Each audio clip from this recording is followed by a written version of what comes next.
Hello and welcome to Experiencing Love. I'm your host, Philip Jocks, and I'm so glad that you're here. Today, I have a really awesome episode about honesty. Honesty, most importantly, with yourself. It gets really deep in there, and honestly, I want you to just have this heads up that it might get real.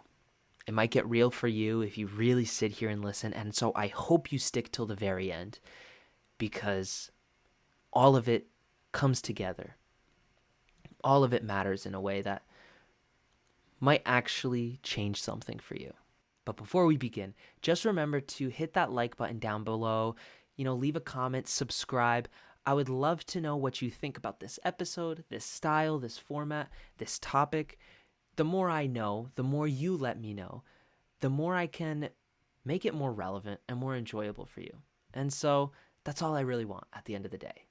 So anyways, enjoy this video, stick around, really give it a good listen, maybe take some notes, and without further ado, let's begin.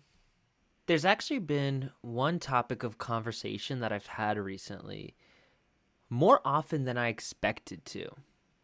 It's popped up numerous times with numerous people, and so I feel it's valid to bring it up here, talk to you about it, and it has to do with honesty, but a very specific type of honesty. The one that starts with ourselves, not with other people. I believe you're not truly able to be honest with other people if you're not honest with yourself. It is possible to lie to yourself so hard that you think what you're saying to other people is real. It's almost this way of tricking yourself, of making you think one thing is possible, one thing is real, when in fact it's not. One of the most recent times that I heard it kind of like spike up, like perk up in my brain, in my thoughts, was hearing a kid say, "I can't." Just simply the words, "I can't," made me completely stop in my tracks. Because yeah, there are things in life that we physically cannot do. Like it is against the laws of nature, against the laws of physics. And yes, those things we cannot do.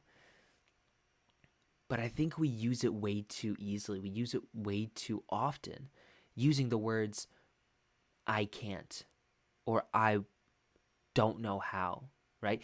Just putting the word "not" is often, well, not helpful. It's hurting us. But in this case, there was a kid saying, "I can't. I can't reach that hold," because I think we were rock climbing, right? "I can't reach that piece. I can't get up there. I can't do the move." And like I said, there's things that are physically impossible. But this, from my perspective, from what I can see on the floor, was that they could. They could reach it if they just moved their leg, right? Put their leg on a different piece, which they could easily have moved their leg, and they would have easily reached that piece. And I know they could have, because as soon as I pointed it out and told them, "Move your leg there," they were easily able to reach the piece that supposedly they can't reach. But it really got me thinking. If I wasn't there to tell them that they could, what are they telling themselves? Where would they have stopped? It's not that they couldn't. It's that they didn't want to find a way. They didn't even try to find a way. In this very specific example, they didn't even try to find a way. It was they got to that next piece, and as soon as they looked up, they said, "I can't reach it." They didn't even try to look around. And I think it has to do with the fact that we use this word, "I can't." And it's this very vicious cycle where the more we say it, the more we believe it. And so the more we believe it, the more we act it out and the more we say it.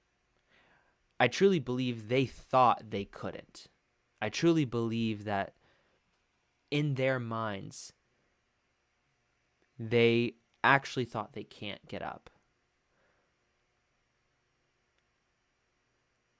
They might have thought it's because they physically couldn't get up. But what I knew is that they were just stopping themselves. And this is a very particular example, just a single one of many that I've heard over the last few weeks. And that's just the thing. I've seen it so much. I've heard it so much. And while this kid was up on the wall, I had them take just a moment to realize that can't was the wrong word to use. Can't was the wrong phrase. And in fact, they just didn't want to. Because when you say, I can't do something,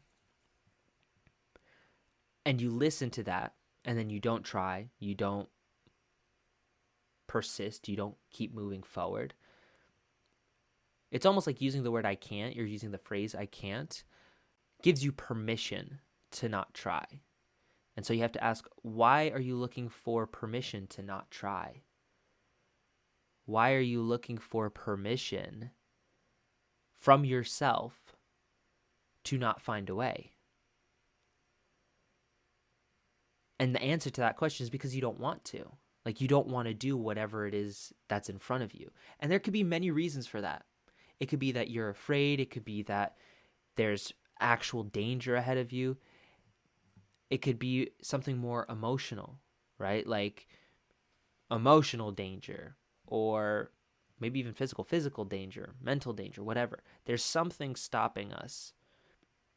Maybe we're afraid of being embarrassed or rejected or whatever in other areas where we say, I can't go talk to that person, or I can't stick to a workout routine, or I can't eat any healthier. It's not that you can't. It's that you don't want to. And so the topic I'm bringing up today is about honesty. Because I'm not telling you to believe something that you don't believe in. I'm not telling you to believe that you can if you really think that you can't. I think that's skipping a few steps. I would love for you to get there. I try to help people get there. I say I try to help. I do help people get there, right? I talk them through it in the way I'm talking about it with you. And it all starts with that honesty, with being able to actually see where you are and to say, oh yeah, you know what? It's not that I can't, it's that I don't want to.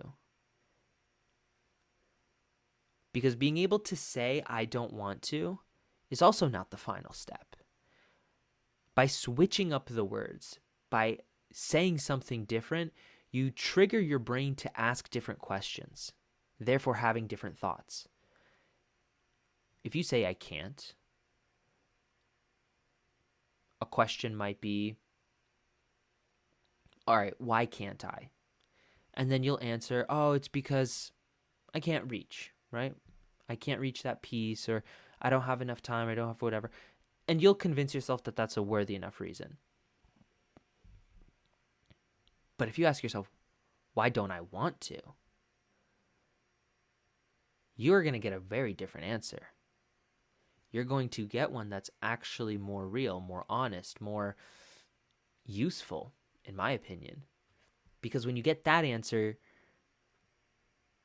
if you really care about doing the thing that you supposedly can't do, you will start to find that those reasons, those excuses for not being able to do something just start to melt away, drift away. Like, you'll find pieces of evidence that prove it wrong.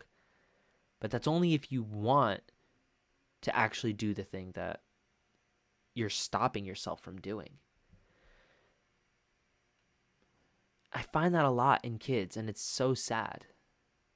It's disheartening to think, oh wow, it's really being reinforced in their head that if they can't do something, or if they think they can't do something, that's all right. Like, it's all right to just stop there. I'm not saying run yourself into the ground. No. But what I am saying is that I want at least a couple good tries of finding different solutions before a kid learns to give up.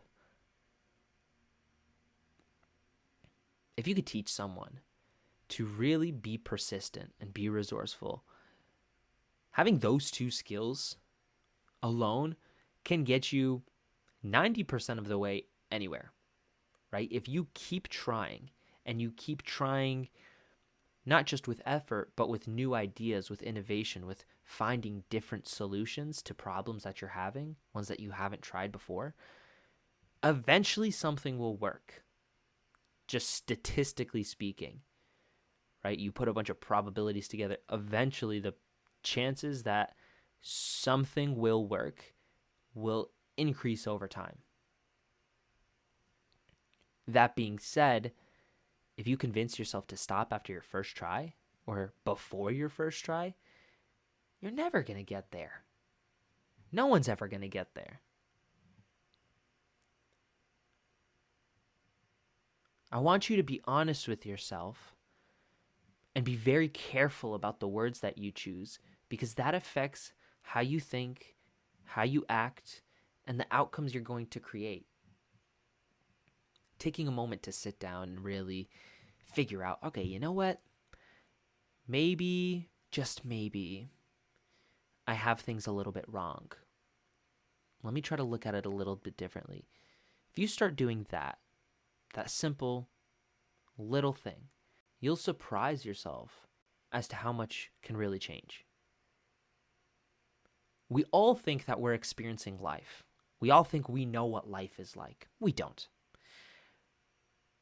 We experience the life that we focus on. The life that we focus on is our experience. There's so much out there.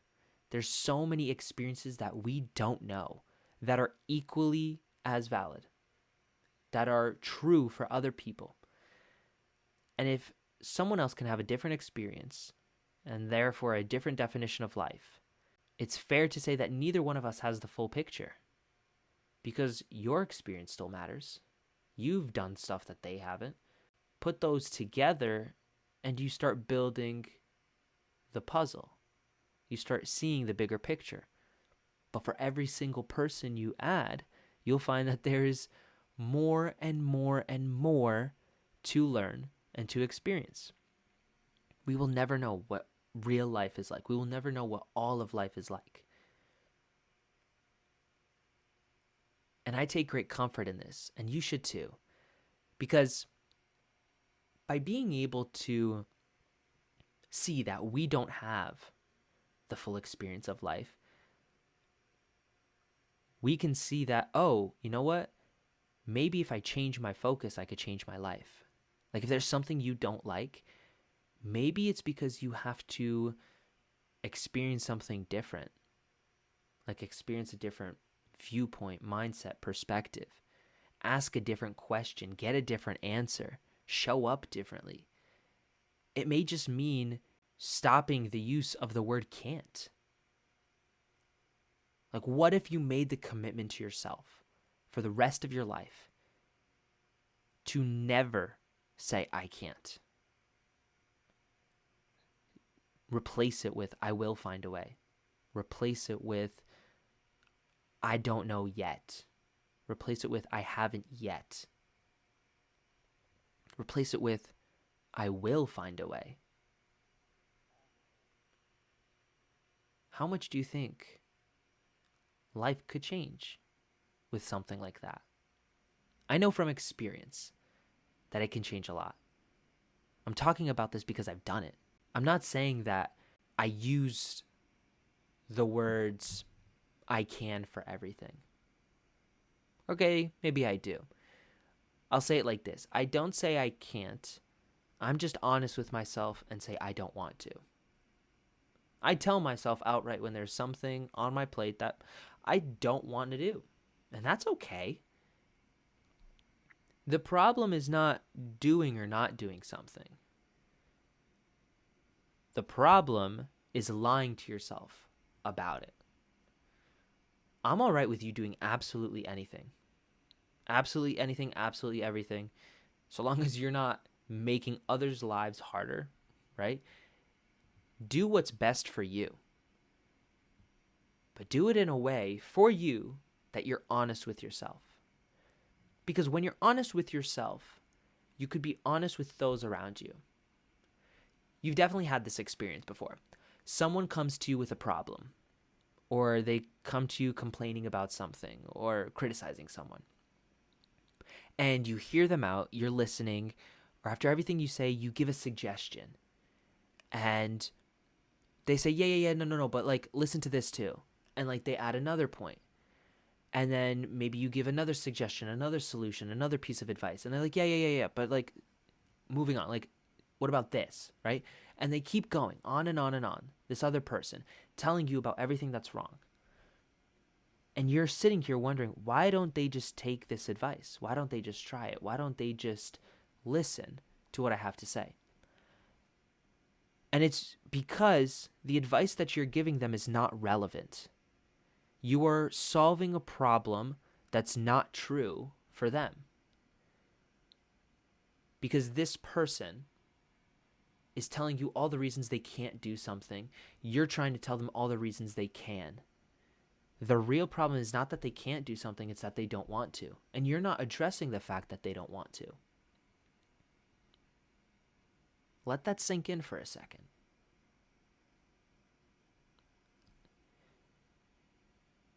There's so much power to be had in being honest with yourself, with other people.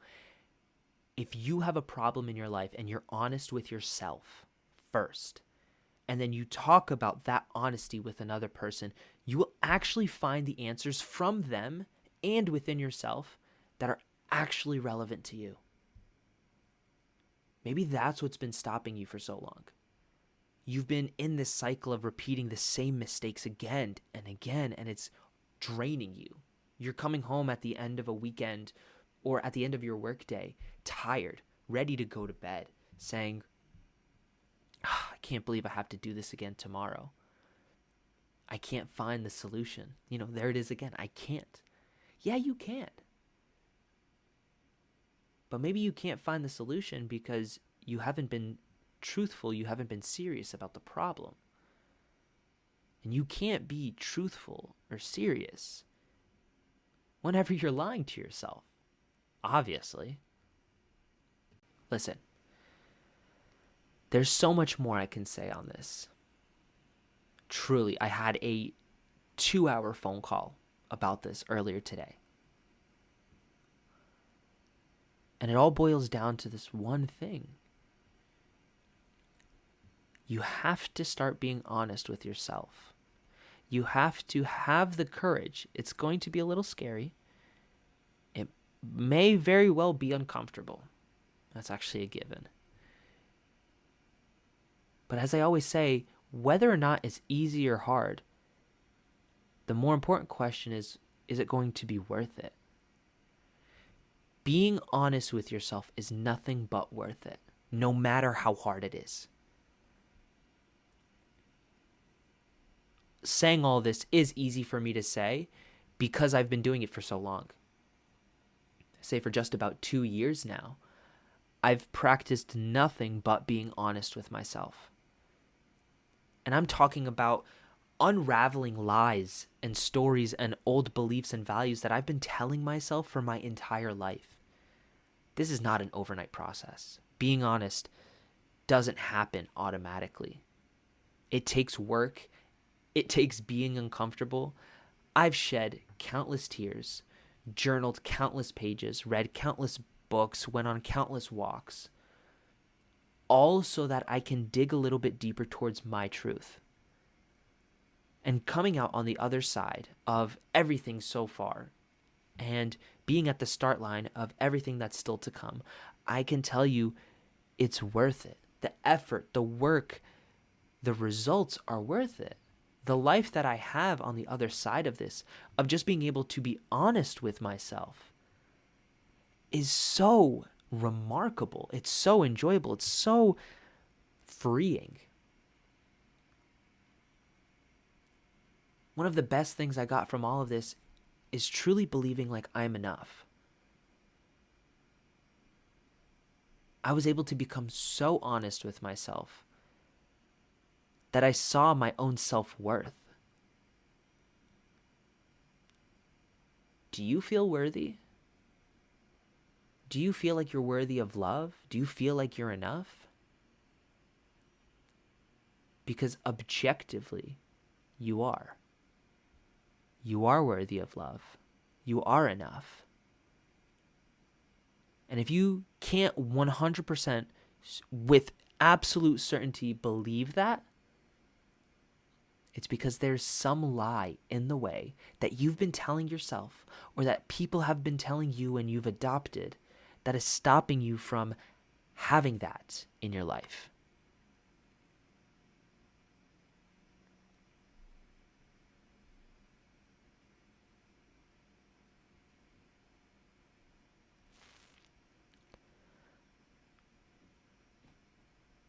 One of the things that I'm most proud of, I have to be honest about it, is who I've become over this last year, actually over the last 2 years. I was asked recently, what are you most proud of? There is no material object, there is no event in my life that I'm most proud of, because my pride comes from who I am and who I'm becoming. It comes from that place because I found that nobody can take that away from me.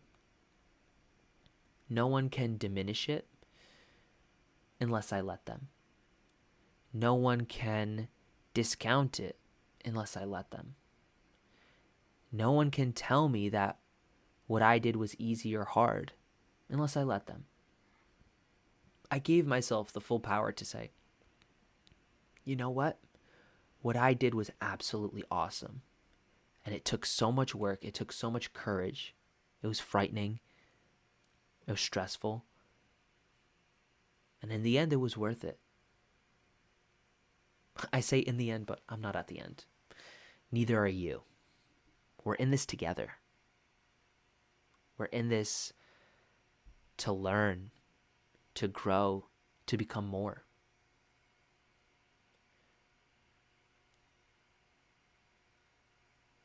Honesty is huge. It truly is. And I think if we really sat down, you and I, had a conversation about it, you would learn so much about yourself if you let me help you be honest.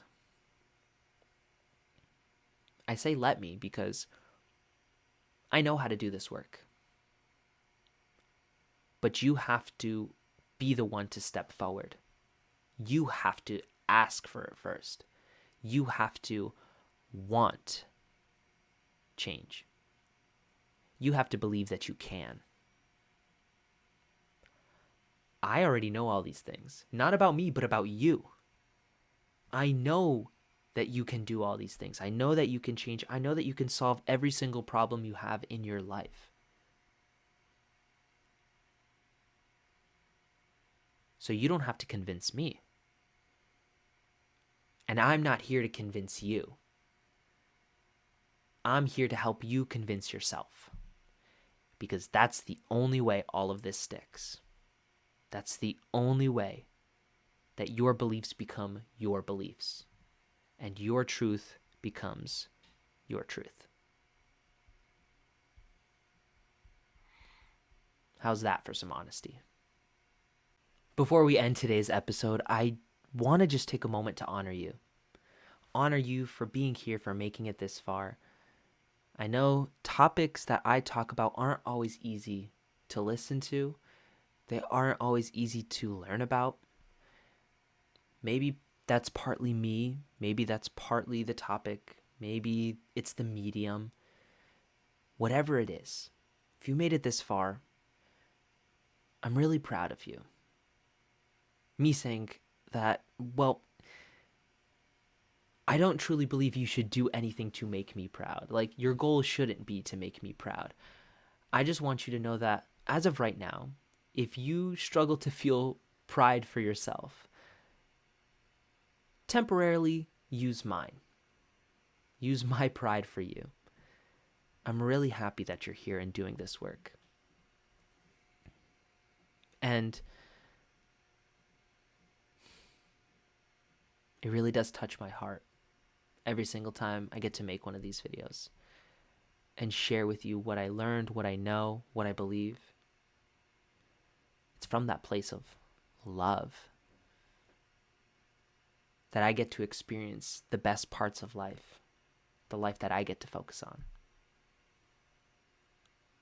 And I wish that for you as well. So until next time, just remember to always fill up with the love. And as a quick reminder, don't forget to like, comment, and subscribe if you enjoyed this video, because truly, I want to know how I can help you. I want you to grow as much, if not faster, than me. But that's neither here nor there. Enjoy the rest of your day. Just remember to always fill up with the love once again. And I look forward to seeing you in the next one. I love you.